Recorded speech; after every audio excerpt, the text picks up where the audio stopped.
ये बचपन का प्यार कहीं भूल नहीं जाना रे। हाँ, मैं आपसे कह रहा हूं, बचपन के ख्वाब कहीं भूल नहीं जाना बाबू।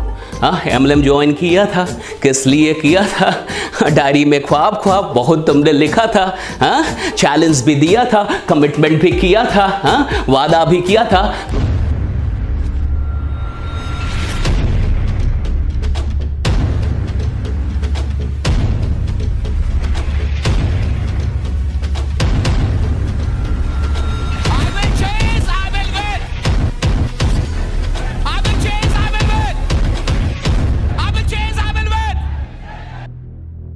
वसूलों पे जब आँच आए तो टकराना जरूरी है। वसूलों पे जब आँच आए तो टकराना जरूरी है। जो जिंदा हो तो जिंदा नजर आना जरूरी है। नमस्कार दोस्तों, मैं आशीष कुमार तिवारी स्वागत करता हूं आप सबों का आज के इस वीडियो में। अगर आप नेटवर्क मार्केटिंग कर रहे हैं तो इस वीडियो को पूरे अंत तक देखिएगा। अगर आप कोई ऐसे इंसान है जिसने आज तक नेटवर्क मार्केटिंग ज्वाइन नहीं की तो ये वीडियो आपके लिए काफी इंपॉर्टेंट होने वाली है। और अगर आप कोई ऐसे इंसान है जिसने नेटवर्क मार्केटिंग कभी की थी लेकिन आपने छोड़ दिया या फिर छोड़ने का विचार कर रहे हैं तो इस वीडियो को पूरे अंत तक आप जरूर देखिएगा। आइए दोस्तों, आज के इस टॉपिक को जानते हैं। टॉपिक है कि एमएलएम से मिलेगी असली आजादी। आखिर असली आजादी का अर्थ क्या है? क्या वाकई देश के आजाद होने से आप भी आजाद हो चुके हैं? एक एक करके हम लोग जानेंगे और इसे पूरा समझेंगे। इस वीडियो को पूरे अंत तक देखिएगा, यह काफी काम की वीडियो होने वाली है। और अगर कोई भी आपका ऐसा लीडर है जो आपकी टीम में है लेकिन एक्टिव नहीं है, इनएक्टिव हो चुका है, पैसिव मोड में चला गया, काम नहीं कर रहा, तो आज की इस वीडियो को ऐसे सारे लीडर्स के पास जरूर शेयर कर दीजिएगा, जरूर पहुंचा दीजिएगा। सबसे पहले समझते हैं कि असली आजादी क्या है। क्या देश का आजाद हो जाना ही असली आजादी है? पहला सवाल है मेरा। दूसरा, क्या जिस देश में कुछ ही दिनों पहले लोगों की जिंदगी को पैसों के सामने कुछ ना समझा गया हो, क्या आप इसे असली आजादी कहेंगे? क्या आप भूल गए कि कुछ ही महीनों पहले जब लोग कोविड से परेशान थे तो वहां पे इंसानियत बिक रही थी? 1000 रुपए की चीजों को 90,000 और लाखों रुपए में बेचा जा रहा था। क्या आप इसे असली आजादी कहेंगे? और तीसरी चीज, क्या जिस देश में युवा बेरोजगारी की मार झेल रहे हो, क्या आप इसे असली आजादी कहेंगे? मैं आपसे यह सवाल करता हूं और इन सवालों का जवाब मुझे आपके यहां के कमेंट बॉक्स में चाहिए। कमेंट बॉक्स में मुझे जरूर जवाब दीजिए कि क्या यही असली आजादी है? कोई देश आजाद हो गया तो क्या देश का हर एक इंसान, हर एक परिवार सच में आजाद हो चुका है, या फिर अभी भी वो कई चीजों की गुलामी झेल रहा है? एक एक करके थोड़ा सा समझते हैं। पहली चीज समझते हैं कि असली आजादी का अर्थ क्या है। आप अपने मन से मजबूत हो, ना कि डर के गुलाम हो। पहली चीज कि आपका मन जो है ये मजबूत होना चाहिए, ना कि डर का गुलाम होना चाहिए। आज हम डरे हुए हैं, हमारे मन में डर है। मैं देखता हूं कि बहुत सारे लोग पैसा लगाने से डरते हैं, बिजनेस शुरू करने से डरते हैं। लोग पढ़ाई तो कर रहे हैं लेकिन उनको नौकरी मिलेगी या नहीं मिलेगी इसका डर है। लोग तैयारी कर रहे हैं लेकिन उस तैयारी के बाद वो सफल होंगे या नहीं होंगे इसका डर है। आज 20-25 साल की एजुकेशन लेने के बाद भी इंसान को इस बात का डर है कि वो अपने परिवार को चला पाएगा कि नहीं। सवाल सपनों का नहीं, आवश्यकताएं भी पूरी होंगी कि नहीं, इसका भी डर है। आज लोगों को डर है कि आज वो अगर नौकरी कर रहे हैं तो उनकी नौकरी कब चली जाएगी उनको नहीं पता। उनकी नौकरी से उनके वेतन को कब कम कर दिया जाएगा उनको नहीं पता। क्या ये डर नहीं है? देखिए, अगर आप डर के अंदर जिंदा हैं तो आप गुलाम हैं। इसे असली आजादी नहीं कहते। असली आजादी वो है जहां डर ना हो।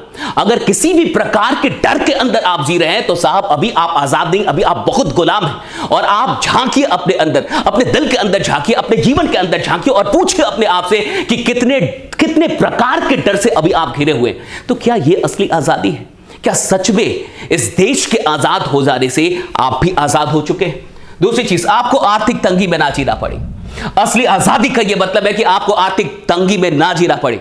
अगर आज भी आप आर्थिक तंगी में जी रहे हैं, अगर आज भी 2021 में आपका परिवार आर्थिक तंगी में जी रहा है तो किस बात की आजादी है ये? क्या आप सच में आजाद हैं?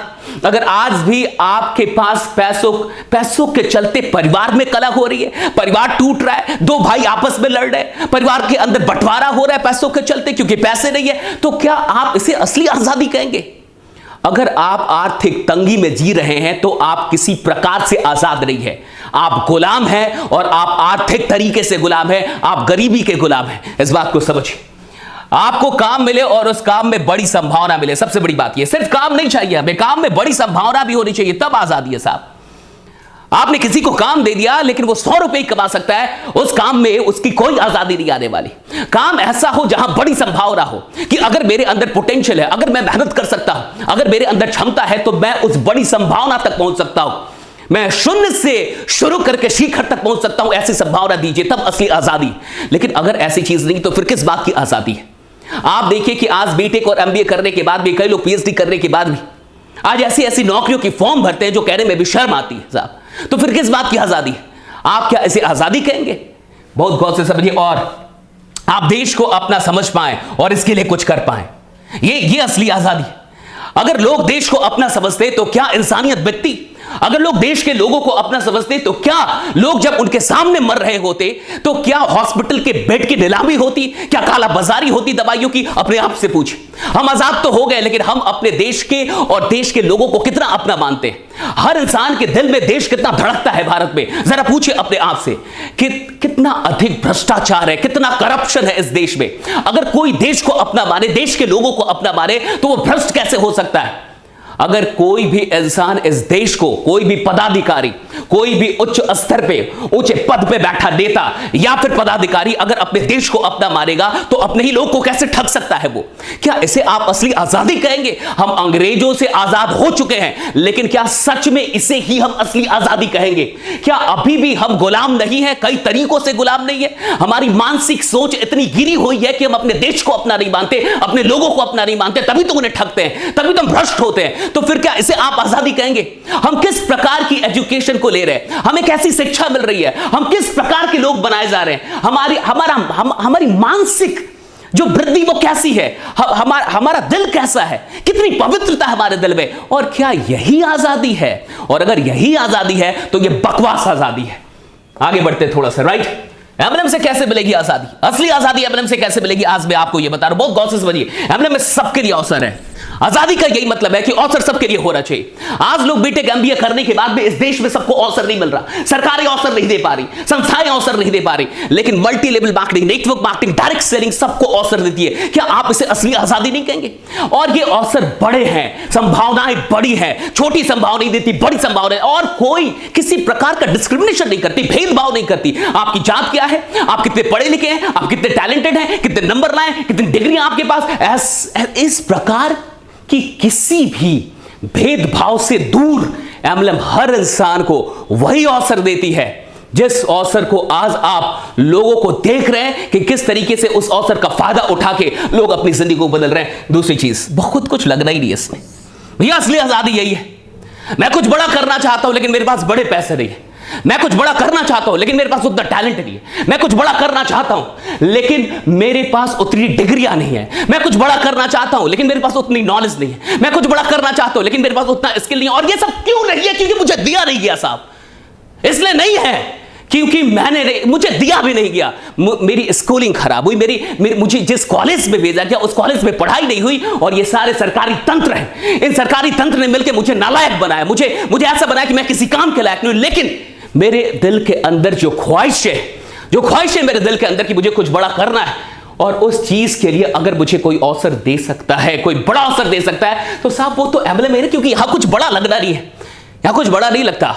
छोटी सी चीजों से, छोटे से एक अमाउंट से काम शुरू हो जाता है। ये बहुत बड़ी बात है। एक बात समझ आई, आज का जो हमारा युवा पीढ़ी है ना, ये बचपन का प्यार कहीं भूल नहीं जाना रे। हाँ, मैं आपसे कह रहा हूं, बचपन के ख्वाब कहीं भूल नहीं जाना बाबू। हाँ, एमएलएम ज्वाइन किया था, किस लिए किया था? डायरी में ख्वाब बहुत तुमने लिखा था। हाँ, चैलेंज भी दिया था, कमिटमेंट भी किया था, हाँ, वादा भी किया था। बाबू इस सब चीज़ को भूल नहीं जाना। बचपन का प्यार तो छोड़ो, बचपन के ख्वाब मत भूलना।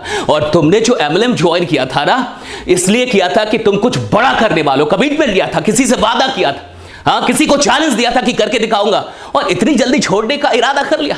इतनी जल्दी आप हार गए क्योंकि रिजल्ट नहीं मिल रहे और रिजेक्शन से नहीं लड़ पा रहे। अरे साहब, आजादी, किसी भी आजादी के लिए कुर्बानी देनी पड़ती है, सैक्रिफाइस करना पड़ता है, लड़ना पड़ता है, लड़ाकू होना पड़ता है। अगर आप लड़ नहीं सकते तो आजाद नहीं हो सकते। हर आजादी एक लड़ाई है, एक सैक्रिफाइस, एक कुर्बानी है। एक बात आपको याद होगा ना, 13 अप्रैल 1919, याद है आपको?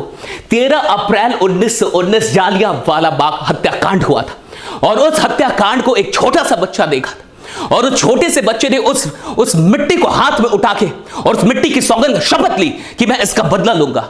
और उस छोटे से बच्चे ने अपने जीवन के कितने साल लगाए होंगे, जरा सोचिए उस बदले को लेने के, अपने उस एक लक्ष्य को पूरा करने के लिए एक छोटा सा बच्चा आखिर कितना टाइम दे सकता है? जरा सोचिए। उस बच्चे ने 1 साल नहीं दिए, 2 साल नहीं दिए, 3 साल नहीं दिए, 4 साल नहीं दिए, 5 साल नहीं दिए, 10 साल नहीं दिए, 15 साल नहीं, 20 साल नहीं, 21 साल 13 अप्रैल 1919 के बाद 13 मार्च 1940 लंदन का कैक्सटन हॉल, और वहां पे हो रही मीटिंग में जनरल ओ डायर था, और उस इंसान ने 1940 में 13 मार्च को जनरल ओ डायर जो कि पंजाब का पूर्व गवर्नर था उसको मारा। 21 साल जीवन के लगा दी, 21 साल लगा दिए। और जब वहां पे उस हॉल के कैक्सटन हॉल के अंदर लंदन में उसे मारा, तो मारने के बाद, गोली मारने के बाद वो किताब में बंदूक लेके गए थे। किताब को इस तरीके से काटा था कि बंदूक एडजस्ट हो गई थी, बंदूक किसी को दिखा रही, और जब मंच पे जाके जनरल ओ डायर को गोलियां मारी, वहीं पे वो मर गया। विदेश, वो जो ब्रिटिश सैनिक थे ना, वो पुलिस, वो डर रहे थे उनको अरेस्ट करने के लिए, वो खुद से अरेस्ट हुए, भागे नहीं, और उन्होंने कहा कि मेरा लक्ष्य पूरा हो गया। साहब 21 साल कोई इंसान अपनी जिंदगी का लगा सकता है अपने लक्ष्य को पाने के लिए, देश के वो जो लोग मरे थे उनका बदला लेने के लिए। साहब आप अगर अपने परिवार के लिए नहीं लड़ सकते, घंटा आप देश के लिए लड़ेंगे। अगर आप आजादी के समय होते तब तो आप एकदम कायर होते, आप तो बैठ जाते। अगर आप रिजेक्शन से नहीं लड़ पा रहे तो आप उन लोगों से कैसे लड़ते, अंग्रेजों से कैसे लड़ते, हथियारों से कैसे लड़ते? भैया एक बात समझ जाइए, कुछ लोग हमारे देश में ऐसे रहे हैं जिन्होंने देश के लिए लड़ाई दी, जो देश के लिए जिए, जिन्होंने अपने देश के लिए अपनी जिंदगी कुर्बान कर दी, अपने परिवार को छोड़ दिया, सब कुछ छोड़ दिया, बलिदान कर दिया, अपने एक एक चीज को, रक्त के एक एक बूंद को बलिदान कर दिया। और आप अपने परिवार के लिए जब आज आपको काम मिला है, एम्बलम मिला है, कुछ बड़ा करने का मौका मिला है, तो आप छोड़ के भाग रहे हैं। तो आपको यह लगता है कि आपसे यह धंधा नहीं होगा, आपको यह लगता है कि आप टीम नहीं बना पाएंगे। अरे साहब, टीम बनाना कोई बहुत बड़ी बात नहीं है। तो जरा सा ठानिए, जरा सा सोचिए, ये आप एक बड़ी आजादी के लिए चले हैं, और अपने परिवार के लिए भी अगर आप बलिदान नहीं कर सकते, लानत है आप पे। नेक्स्ट आइए, संभावनाएं अनंत है। देखिए क्यों एम्बलम से असली आजादी, क्योंकि संभावनाएं होनी चाहिए। आजादी का मतलब है संभावनाएं। अगर मैं आजाद हूं तो मेरे पास अनंत संभावनाएं होनी चाहिए। अगर आप मुझे पॉसिबिलिटी नहीं देंगे तो मैं इसे रियलिटी में कैसे बदलूंगा? देखिए, इंसान का काम है पॉसिबिलिटी को रियलिटी में बदलना। दुनिया आपको कुछ भी हकीकत में नहीं देती, संभावनाओं में देती है। ये यूनिवर्स आपको सिर्फ संभावनाएं देगा कि एरोप्लेन बन सकता है, मोबाइल बन सकता है, इंटरनेट हो सकती है। सिर्फ संभावनाएं हैं, संभावनाओं को हकीकत में बदलना आपका काम है। जागिए साहब, संभावनाएं जितना एम्बलम दे सकती है कोई नहीं दे सकता, आपको पता है, आप जानते हैं इस बात को। नेक्स्ट चीज, इसके अलावा कोई इससे बेहतर विकल्प है नहीं। अगर इससे बेहतर कोई विकल्प है तो आप भी कमेंट करके बताइए, जहां हर एक इंसान को हम अनंत अवसर दे पाए, अनंत संभावनाएं दे पाए, कुछ बड़ा ना लगना हो। साहब यही तो है असली आजादी। और क्या असली आजादी? जागिए और जाग के सोचिए, सोइए मत, सोने मत दीजिए। ये 15 अगस्त, ये आजादी, ये देश की आजादी का जश्न जरूर मनाइए, लेकिन कसम खाइए, शपथ लीजिए कि आने वाले 1 साल के अंदर आप अपने परिवार को भी आर्थिक तौर पे आजाद करेंगे, और अपने साथ साथ कई परिवारों को आर्थिक आजादी का रास्ता दिखाएंगे। एमएलएम से प्यार अगर आपको नहीं है ना साहब, तो मैं आपसे कहता हूं आपको आजादी से भी प्यार नहीं है, और आपको असली आजादी आज तक समझ में नहीं आई है। ईएमआई पे जीने वाले लोग और बेकार की चीजों में, या फिर बेकार की चीजों के द्वारा मानसिक तौर पे गुलाम बना दिए गए लोग हमेशा ये कहते हैं मुझसे नहीं होगा, हमेशा ये कहते हैं मुझसे नहीं होगा, हमेशा डरते हैं। अरे डर के गुलाम हो तुम, और जो इंसान डर का गुलाम है वो खाक कोई इतिहास रचेगा। अरे साहब, आजादी वो लोग लेते हैं जो डरते नहीं है, आजादी के लिए वो लोग लड़ते हैं जो डरते नहीं है, जिन्हें मरने का भी डर नहीं होता ना, वो शहीद होते हैं। और तुम्हें तो रिजेक्ट होने का डर है, तुम क्या घंटा बड़ा काम करोगे? अपने आप से पूछो, आए क्यों थे यहाँ पे? एंड नेक्स्ट चीज, एमएलएम में सफलता क्या बहुत मुश्किल है? बहुत लोग को लगता है बहुत मुश्किल है, बहुत मुश्किल है, बहुत मुश्किल है। मैं आपसे पूछता हूं, क्या गरीब रहना बहुत आसान है? क्या गरीब रहना बहुत आसान है? क्या हर बार कहीं पे जाना और मन ललच के फिर लौट आना, किसी चीज को देखना और छोड़ देना, क्या यह आसान है? क्या यह आसान है? क्या बेरोजगार रहना बहुत आसान है? बहुत मजे इसमें? क्या आसान है बेरोजगार रहना? पूछिए एक बेरोजगार युवा से जो घर पे बैठा है, जो रोज घर की कई बातें सुन रहा है, जिसके घर का मौन भी उसे टॉर्चर कर रहा है, जिसके घर की शांति भी उसे बार बार कुछ कह रही है। पूछिए उस इंसान से जाके कि क्या बेरोजगार रहना आसान है? क्या घर बैठे रहना और कुछ अच्छा होगा इसका इंतजार करते रहना, क्या ये बहुत आसान है? क्या सरकारी नौकरी की तैयारी में अपने जीवन का आधा हिस्सा, आधा जीवन गवा देना ये आसान है? साहब मैं आपसे कहता हूं कि अगर एम्बलम करना मुश्किल है तो पूछिए कि क्या गरीब रहना आसान है? क्या एवरेज रहना आसान है? क्या ऑर्डिनरी रहना आसान? साहब जागिए, मुश्किल तो दोनों ही है साहब। अमीर बनना भी मुश्किल है, गरीब रहना भी मुश्किल है। आपको कौन सा मुश्किल पसंद है? आप किस मुश्किल के लिए अपनी जिंदगी को वाकई सैक्रिफाइस करना चाहेंगे। मुझे पता है साहब, गरीब रहना भी बहुत बहुत मुश्किल वाली चीज है। हाँ, ऑर्डिनरी रहना तो और मुश्किल, जहां लोग आपको ना जाने ना पहचाने, ना कोई आपको इज्जत दे, ये तो और मुश्किल जिंदगी होती है साहब। है तो सब कुछ मुश्किल, लेकिन किस मुश्किल के लिए आपको फना होना है, किस मुश्किल के लिए आपको अपनी जिंदगी लुटा देनी है, ये आपको तय करना है। मैं आज सिर्फ आपसे इतना कह सकता हूं, अगर एक उधम सिंह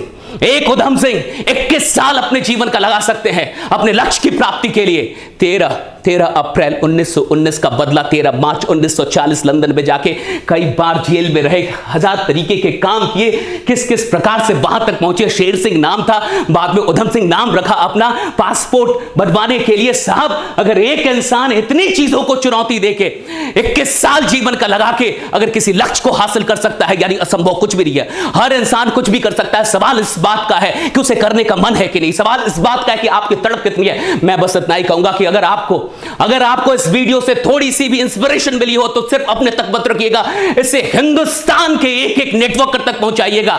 मैं नहीं चाहता कि एक भी नेटवर्कर, एक भी हमारा भाई, एक भी ऐसा इंसान जो इस दुनिया में आया है वो यहां से पराजित होकर जाए। Indian school of network marketing का एक ही लक्ष्य है कि हम किसी को नेटवर्क मार्केटिंग में मरने नहीं देंगे, हम उसे जिंदा करेंगे। मैं आपसे कह रहा हूं, उठ जाइए, वक्त की ये मांग है। अगर आप वाकई असली आजादी चाहते हैं तो नेटवर्क मार्केटिंग से मोहब्बत करना शुरू कर दीजिए। जय हिंद, जय नेटवर्क मार्केटिंग। बने रहिए, जमे रहिए, इस वीडियो को शेयर कर दीजिएगा और हमारे साथ इसी तरीके से अपना सपोर्ट बना के रहिए। हम इतिहास रच रहे हैं और हिंदुस्तान में नेटवर्क मार्केटिंग का कोई बेहतर विकल्प नहीं है। बहुत बहुत शुक्रिया आप तमाम लोगों का। Thank you so much everyone. Thank you. जय हिंद, जय नेटवर्क मार्केटिंग।